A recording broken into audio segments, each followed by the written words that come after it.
일요일은 어제 지역 감염자 1명이 나왔는데요. 기숙사에서 살고 있는 외국인 노동자였습니다. 그런데 이 사람은 백신을 맞았는데 코로나에 걸린 거라며 백신을 접종한 사람도 감염될 수 있음을 상기시켜 줍니다 라고 싱가포르 보건복지부가 말했는데요. 언제 백신을 맞은 것인지는 정확히 알려주지 않고 있습니다. 이 사람의 혈청 검사 결과가 양성 반응을 보였는데 이는 백신 접종 후 생성된 항체 때문일 가능성이 높다고 하는데요. 항체가 생겼는데도 코로나에 걸릴 수 있다는 건지 잘 모르겠습니다. 혹시 이 부분에 대해서 잘 아시는 분 계시면 댓글에 알려주시면 감사하겠습니다.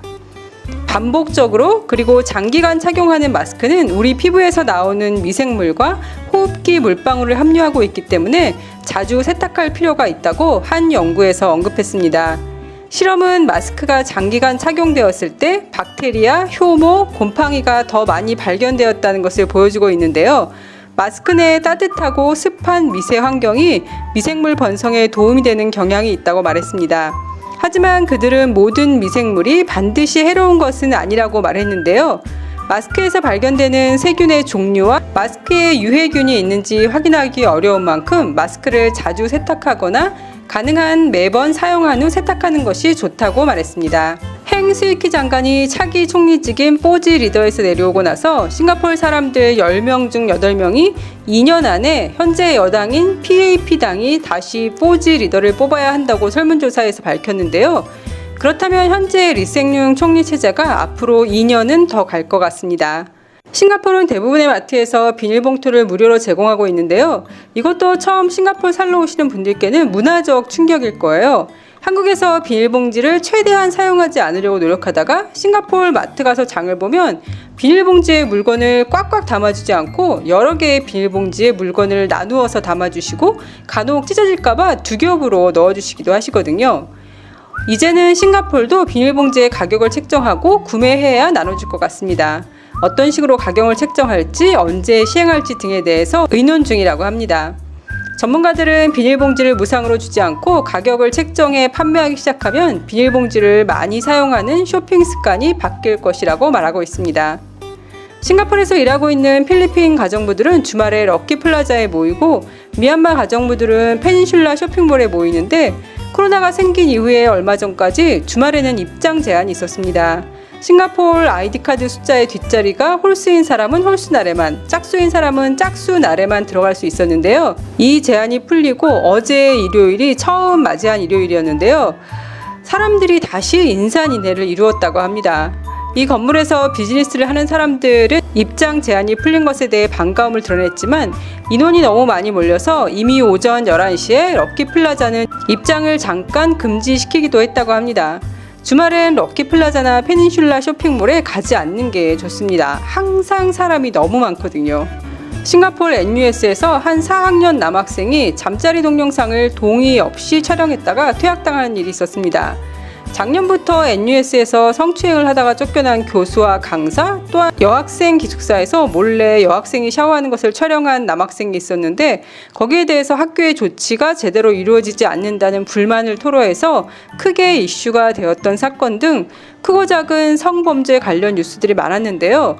그걸 인식해서인지 이번에는 아직 경찰 조사 중이지만 학교에서는 미리 퇴학이라는 조치를 취했고 학교의 규정을 어기는 학생이나 직원은 누구나 심각한 제재를 받게 될 것이라고 밝혔습니다. 싱가포르의 말레이계 무슬림 여성들은 투둥을 머리에 쓰는데요. 투둥은 히잡과 같은 건데 말레이어로 스카프라는 뜻입니다.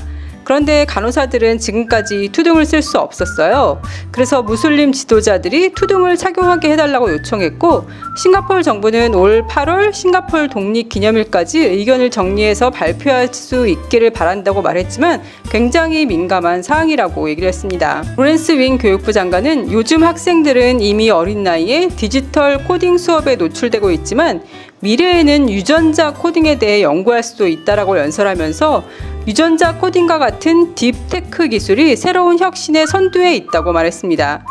딥테크는 생명공학, 컴퓨팅, 엔지니어링과 같은 분야의 최신 혁신 기술을 설명하는 광범위한 용어인데요. 인공지능, 유전자 편집, 블록체인 등을 아우르고 있습니다. 이들 분야의 인재에 대한 업계에 높은 수요가 있다는데요. 이런 분야를 다루는 사람일수록 어릴 때부터 인성을 키우는 데 노력해야 할 것 같습니다. 그래야 과학이 돈을 위해서가 아니라 인류를 위해 사용될 수 있을 것 같습니다. 앨런 머스크는 안 하는 일이 없는 것 같은데요. 그의 브레인칩 스타트업이 원숭이 뇌에 칩을 넣었고 원숭이가 조이스틱을 움직이며 게임을 했는데요. 손과 팔의 움직임을 조종하는 원숭이의 운동 피질 부위에 이식된 2,000개 이상의 전극을 사용하여 뇌에서 나오는 전기 신호를 기록하고 해독하는 방식으로 작동한다고 합니다.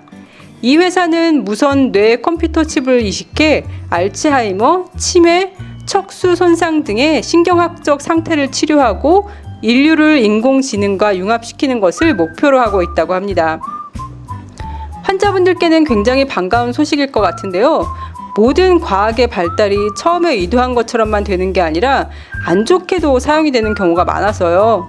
다이너마이트도 광산 산업 등에서 사용되던 폭발물들이 너무 쉽게 폭파하는 경향이 있어서 많은 사람들이 목숨을 잃어 더 안전한 폭발물을 만들려는 의지로 만들어진 거잖아요. 하지만 그 후에는 전쟁에서 살상용으로 많이 사용되게 되었고요. 사람의 신체를 조종하는 칩도 환자를 위해 개발되고 있는데 이상하게 사용되는 일이 생길까 겁이 나네요. 70년대 초반생 분들은 기억하실 텐데 주말의 명화에서 생각할 줄 아는 원숭이가 지구를 정복하는 영화도 있었고 그 후에 수많은 영화들에서도 사람의 뇌에 칩을 이식해서 그 사람을 조종하는 영화들이 많이 나왔잖아요. 그런 미래는 오지 않기를 바랍니다. 일본 정부는 후쿠시마 방사선 오염수를 바다에 방류하기로 한 것으로 알려졌으며 이르면 내일 관계 장관 회의에서 결정이 확정될 수도 있다고 하는데요.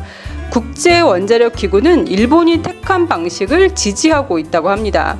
그럼에도 불구하고 태평양에 방사선 오염수를 쏟아붓는 것이 장기적으로 보았을 때 어떤 영향을 줄지 아무도 모른다고 기사는 말하고 있는데요.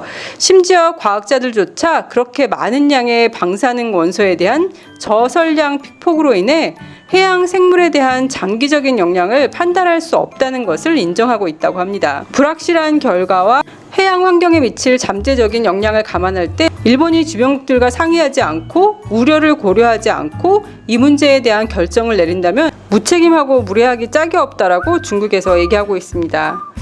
불가피하게 인근 여러 나라의 해양 환경에 영향을 미치기 때문에 일본은 모든 이해 관계자들을 참여시켜 모두가 수용할 수 있는 해결책을 찾아야 한다라고 중국의 차이나 데일리지가 밝혔습니다.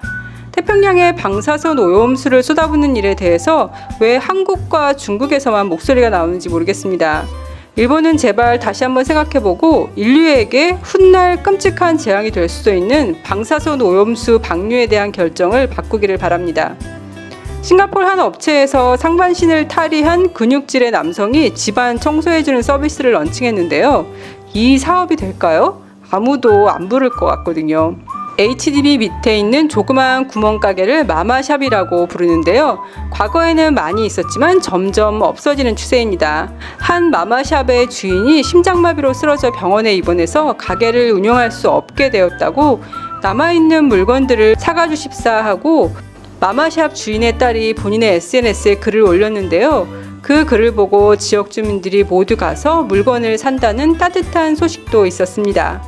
그럼 오늘도 행복하세요.